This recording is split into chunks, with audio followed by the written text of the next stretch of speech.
Hello my intelligent friends, welcome to More academy. आज का अपना जो प्रॉब्लम है रेक्टिफिकेशन ऑफ एरर्स का, ये थोड़ा सा अलग प्रॉब्लम है। एक ही प्रॉब्लम के अंदर मैं दो अलग अलग तरीके से सॉल्यूशन करके दिखाऊंगा कि अगर सपोज जो एरर अपने सामने प्रॉब्लम ने दिया है वो एरर ट्रायल बैलेंस बनाने के पहले नजर आएगा तो रेक्टिफिकेशन कैसे करेंगे, और वही एरर अगर ट्रायल बैलेंस बनाने के बाद में नजर आएगा तो उसको कैसे रेक्टिफिकेशन करेंगे। So same problem I will solve in two different ways. If the rectification is required to be done after preparing trial balance and if the rectification is required to be done before preparing trial balance, इस तरीके से solve करेंगे। सो थोड़ा सा अलग लगेगा शायद कि एक ही प्रॉब्लम सर दो बार क्यों देख रहे हो, but that is how it is going to be considered. Sir exam में ऐसा प्रॉब्लम आएगा क्या? एग्जाम में ऐसा प्रॉब्लम आने का चांसेस कम है कि एक ही प्रॉब्लम को आप before trial balance and after trial balance solve करके दिखाओ, ऐसा होगा तो नहीं।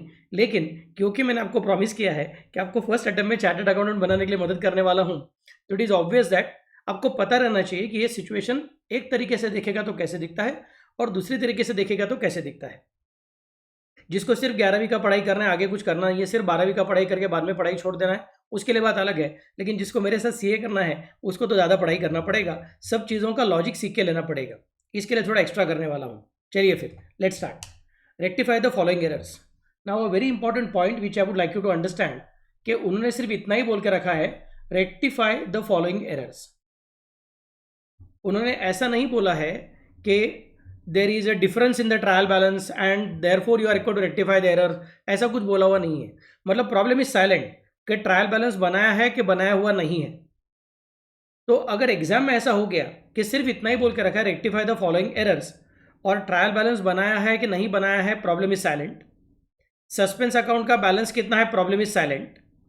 तो ऐसे वक्त आपने अज्यूम करना चाहिए कि rectification is done before trial balance.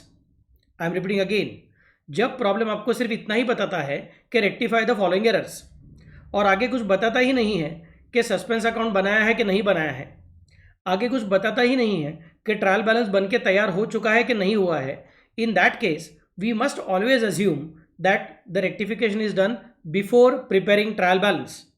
इसका मतलब ऐसे प्रॉब्लम में सस्पेंस अकाउंट की जरूरत नहीं है। ओके चलो लेट अस स्टार्ट। लेकिन मैं दोनों तरीके से करके दिखाने वाला हूं। A sale of goods of the value of rupees 8,000 to Sharma has been wrongly debited to Verma's account. So wrong entry, reverse entry, correct entry, rectification entry, 5 अलग अलग एरर्स उन्होंने बताए हुए हैं। हर एक एरर को कम से कम 4 लाइन छोड़ दो, मतलब 20 लाइन का फॉर्मेट लगेगा रॉन्ग, रिवर्स, करेक्ट, रेक्टिफिकेशन का। और उसके बाद में जर्नल का फॉर्मेट लगेगा। जर्नल का फॉर्मेट भी 5x4, इसका मतलब 20 लाइन का जर्नल का फॉर्मेट रख दो और उसके बाद में सस्पेंस अकाउंट छोटा सा बना लो। फॉर्मेट बना के होने के बाद वीडियो को रिज्यूम कर लो और मेरे साथ फिर से पढ़ाई करना चालू करो। A sale of goods of the value of rupees 8,000 to Sharma has been wrongly debited to Verma's account. A sale of goods of the value of rupees 8,000 to Sharma has been wrongly debited to Verma's account. तो correct entry क्या होनी चाहिए थी? Sharma to sales, क्योंकि Sharma is the receiver and goods are going out. इसका मतलब entry Sharma account debit to sales account. But गलती से एंट्री क्या हो गई है? They have told it is wrongly debited to Verma's account. मतलब क्रेडिट में गड़बड़ नहीं हुई है, सिर्फ डेबिट में गड़बड़ हुई है। तो instead of Sharma we are debiting Varma account debit to sales account, ये एंट्री हो गई है। फिर रॉन्ग को करना पड़ेगा रिवर्स, तो एंट्री हो जाएगी सेल्स टू वर्मा। फिर क्या करेंगे? रिवर्स और करेक्ट को जोड़ देंगे। अगर कैंसिल कुछ हो गया तो कैंसिल करेंगे, नहीं हुआ तो जोड़ देंगे, एक के ऊपर एक लिख देंगे। Okay so let me change the colour of my pen. मेरे ख्याल से यहाँ पे सेल्स कैंसिल हो गया है और शर्मा टू वर्मा बाकी रह गया है। So entry is rectification entry, Sharma account debit to Varma account. फिर नीचे आऊँगा और मेन एंट्री में लिख दूंगा Sharma account debit to Varma account amount 8,000 being sale of goods to Sharma wrongly debited to Varma now rectified. Narration एकदम सिंपल रखने का, ज़्यादा कुछ कॉम्प्लिकेट करने का नहीं। Okay then comes the next situation. A purchase of rupees 1,200 from S Kumar instead of being credited to him from the purchase book has been wrongly debited to him. Okay, a purchase of rupees 1,200 from S Kumar instead of being credited to him, उसको credit करने के बजाय गलती से उसको debit दे दिया है 1,200। मैं बोलूँगा if this error is located before preparing trial balance then no rectification entry is required, क्योंकि ट्रायल बैलेंस बनाने का बाकी है, मतलब सस्पेंस अकाउंट अभी तक आया ही नहीं है। हमको खुद ही समझ में आ रही है यार हमने क्या कर दिया। हमने क्या करना चाहिए था? एस कुमार के पास से परचेस किया, मतलब S Kumar is the giver, उसको क्रेडिट करना चाहिए था, गलती से उसको डेबिट कर दिया 1,200 रुपये का। तो मैं बोलूँगा ठीक है, मतलब फिर एंट्री करने की जरूरत नहीं पड़ेगी, डायरेक्टली अपने को क्या करना पड़ेगा? No entry, just credit S Kumar account by rupees 2,400। 1200 से क्रेडिट नहीं करने का है, 2400 से क्रेडिट करना पड़ेगा। सर क्यों 2400 से क्रेडिट क्यों? क्योंकि उसको 1200 का डेबिट पड़ चुका है। 1200 के डेबिट को कैंसिल करने के लिए 2400 का क्रेडिट दे देंगे, तो 1200 का डेबिट भी कैंसिल हो जाएगा और जैसा क्रेडिट देना चाहिए था वैसा क्रेडिट भी मिल जाएगा। सो अगर सपोज ये जो एरर है कि यार उसको क्रेडिट करना चाहिए था, गलती से डेबिट कर दिया है, ये वाला एरर अगर ट्रायल बैलेंस बनाने के पहले नजर आएगा तो एंट्री करने की जरूरत नहीं है, सिर्फ एस कुमार के अकाउंट के क्रेडिट साइड में जाके लिखना बाय रेक्टिफिकेशन, अमाउंट कितना 2400, काम खत्म, simple. Okay, then comes the next part. लेकिन सपोज सर यही एरर ट्रायल बैलेंस बनाने के बाद हमको नजर आया, तो फिर बोलूंगा अच्छा, if it is located after preparing trial balance then following rectification entries required. फिर बोलूंगा एंट्री क्या करनी चाहिए थी, परचेस टू एस कुमार 1200, ये एंट्री करनी चाहिए थी, ये करेक्ट एंट्री है, बट गलती से क्या हो गया, परचेस को तो डेबिट हो गया, एस कुमार को क्रेडिट करने के बजाय उसको भी डेबिट दे दिया। So purchase account debit 1200, S Kumar account debit 1200, तो ट्रायल बैलेंस टैली नहीं होगा क्योंकि every debit must have equal and corresponding credit. तो सिर्फ डेबिट पड़ गया है, क्रेडिट है ही नहीं, मतलब ट्रायल बैलेंस अपने आप टैली नहीं होगा, वो इम्बैलेंस रहेगा। इम्बैलेंस ट्रायल बैलेंस को टैली करने के लिए क्या करना पड़ेगा, इम्बैलेंस ट्रायल बैलेंस को टैली करने के लिए जिसका कोई नहीं होता है उसका सस्पेंस अकाउंट होता है, तो सस्पेंस अकाउंट आ जाएगा 2400, क्रेडिट में जाके बैठ जाएगा 2400। फिर मुझे एंट्री करना पड़ेगा सस्पेंस अकाउंट डेबिट 2400, डेबिट कर दूंगा अभी क्योंकि मैं रॉन्ग एंट्री को रिवर्स कर रहा हूँ। Suspense account debit 2400 to purchase account 1200 to S Kumar account 1200, इस तरह से एंट्री हो जाएगी। सो इन दैट केस में बोलूंगा फिर भी क्या क्या कैंसिल होता है चेक करते हैं। मेरे ख्याल से एस कुमार 1200 क्रेडिट हो रहा है, मतलब वो ऐड हो रहा है। सो एस कुमार को क्रेडिट करेंगे 2400 से, और परचेस इधर क्रेडिट है, परचेस उधर डेबिट है, मतलब परचेस कैंसिल हो रहा है। So I can specify purchase cancel. Suspense account का डेबिट 2400 बाकी रह गया, S Kumar account debit, S Kumar account का क्रेडिट 2400 बाकी रह गया। So entry will be suspense account debit to S Kumar account, suspense account debit to S Kumar account 2400 का entry मुझे करना पड़ेगा, क्योंकि जितना मिस्टेक हुआ उसके हिसाब से अपने को वर्किंग करना पड़ेगा। Being purchases not posted in S Kumar account now rectified, clear, okay. फिर उसके बाद में अगला पॉइंट आएगा, अगला पॉइंट कौन सा है आपका, देखो जरा, cash of ₹350 received from G Ramesh, cash is received from G Ramesh. सोच के देखो क्या एंट्री हो रहा है, cash is coming in and G Ramesh is the giver. Entry क्या हो जाएगी, कैश अकाउंट भी to G Ramesh account. So entry is going to be cash account भी जी रमेश अकाउंट, ये होना चाहिए था। फिर क्या बोला है, and entered in the receipt side of cash book, मतलब कैश अकाउंट डेबिट करके हो चुका है बराबर से, उसमें कुछ गलती नहीं हुई है।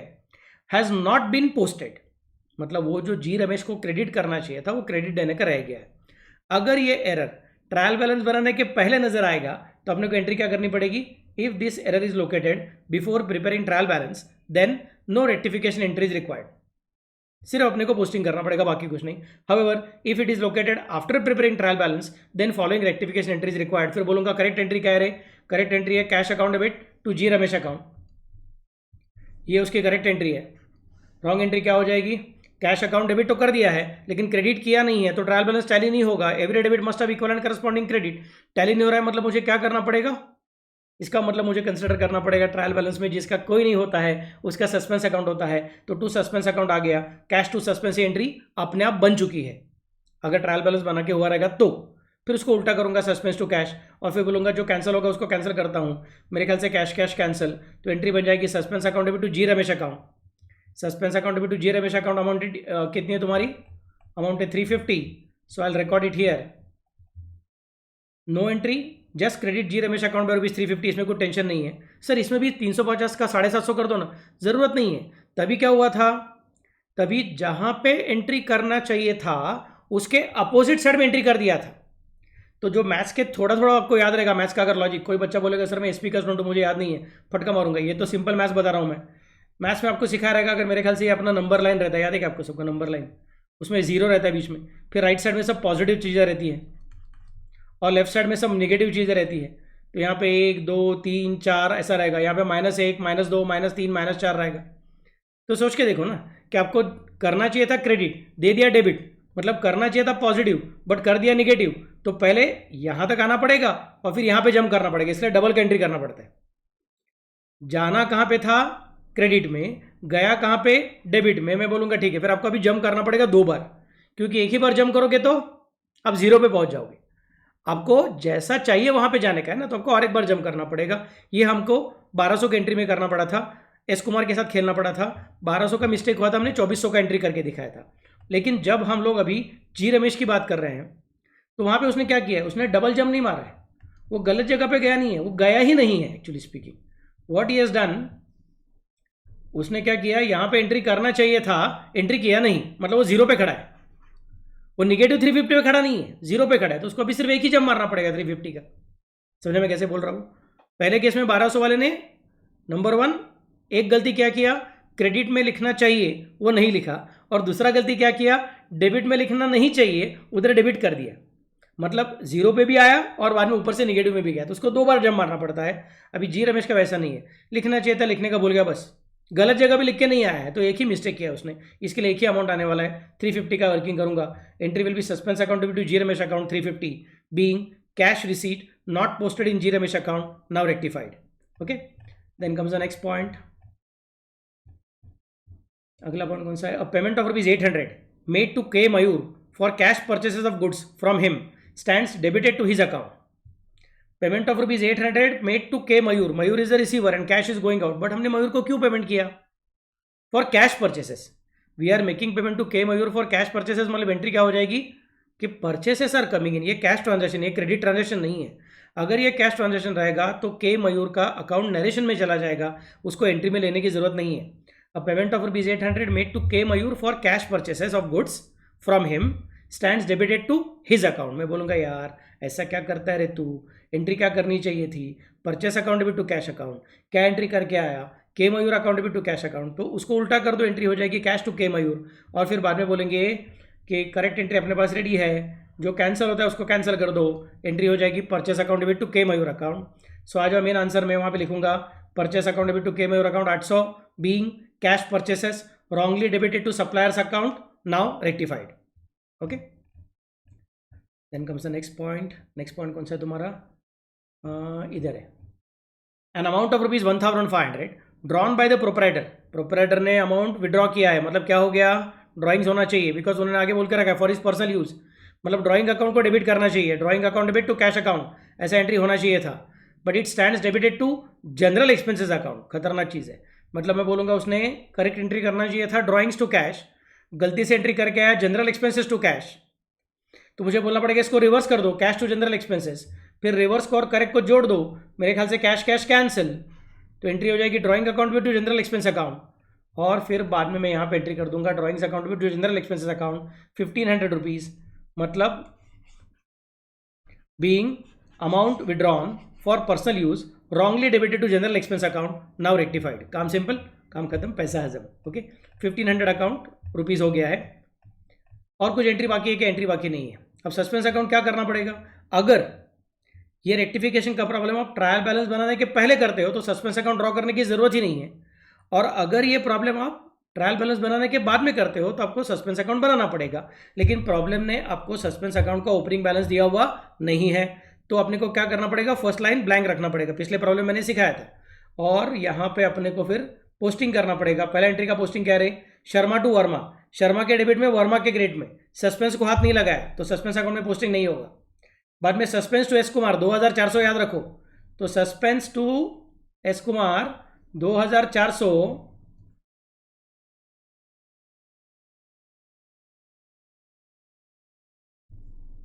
यहां पे ले लिया 2400, सस्पेंस के डेबिट में एस कुमार के क्रेडिट में, सस्पेंस के डेबिट में क्या लिखा, टू एस कुमार 2400, काम खत्म। नेक्स्ट पॉइंट, अगला एंट्री कौन सा है, suspense to G Ramesh 350, suspense के डेबिट में जी रमेश के क्रेडिट में, सस्पेंस के डेबिट में लिखूंगा टू जी रमेश 350। अगला point, purchases to K Mayur 800, purchases के डेबिट में के मयूर के क्रेडिट में, सस्पेंस को डेबिट भी नहीं सस्पेंस को क्रेडिट भी नहीं, हाथ मत लगाओ। Next, drawings to general expenses, drawing के डेबिट में जनरल एक्सपेंस के क्रेडिट में, तो ड्राइंग के डेबिट में जाएंगे और जनरल एक्सपेंस के क्रेडिट में जाएंगे, सस्पेंस अकाउंट को हाथ नहीं लगाएंगे, मतलब सस्पेंस अकाउंट में 2 ही एंट्री है, तो इसका टोटलिंग हो जाएगा कितना, 2750 का टोटलिंग हो जाएगा, 2750 का टोटलिंग हो जाएगा। फिर मैं समझ जाऊंगा कि यार उनका क्या हुआ है, उनका ओपनिंग बैलेंस जो प्रॉब्लम ने देना चाहिए था लेकिन दिया नहीं है, वो ओपनिंग बैलेंस कितना रहेगा, 2750 रहेगा, और मैं इसको क्या करूँगा, एनसर्कल करूँगा, क्योंकि मुझे एग्जामिनर को बताना है कि सर ये आंसर आपने दिया नहीं था, हमने ढूंढ के निकाला, ये क्लोजिंग बैलेंस नहीं है, ओपनिंग बैलेंस है। क्योंकि रेक्टिफिकेशन करने के बाद सस्पेंस अकाउंट का क्लोजिंग बैलेंस 0 बन जाता है।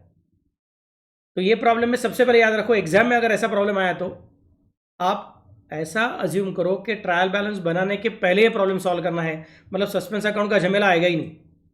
लेकिन सेम प्रॉब्लम अगर उन्होंने अपने को बोला कि ट्रायल बैलेंस बनने के बाद में कर रहे हो, तो आपको जर्नल एंट्रीज करना पड़ेगा, उसमें सस्पेंस अकाउंट का सहारा लेना पड़ेगा। फिर अगर प्रॉब्लम ने पूछा रहेगा तो सस्पेंस अकाउंट ड्रॉ करने का, नहीं पूछा रहेगा तो ड्रॉ करने की जरूरत नहीं है।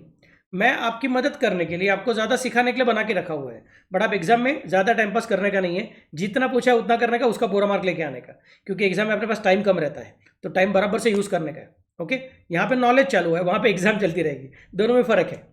I hope you have understood the entire question. कल का क्वेश्चन मेरे ख्याल से अपना इस टॉपिक का लास्ट क्वेश्चन रहेगा, फिर उसके बाद मैं नया टॉपिक चालू करूँगा, वो भी इंटरेस्टिंग टॉपिक रहने वाला है। So till the next lecture, bye bye, take care, good night.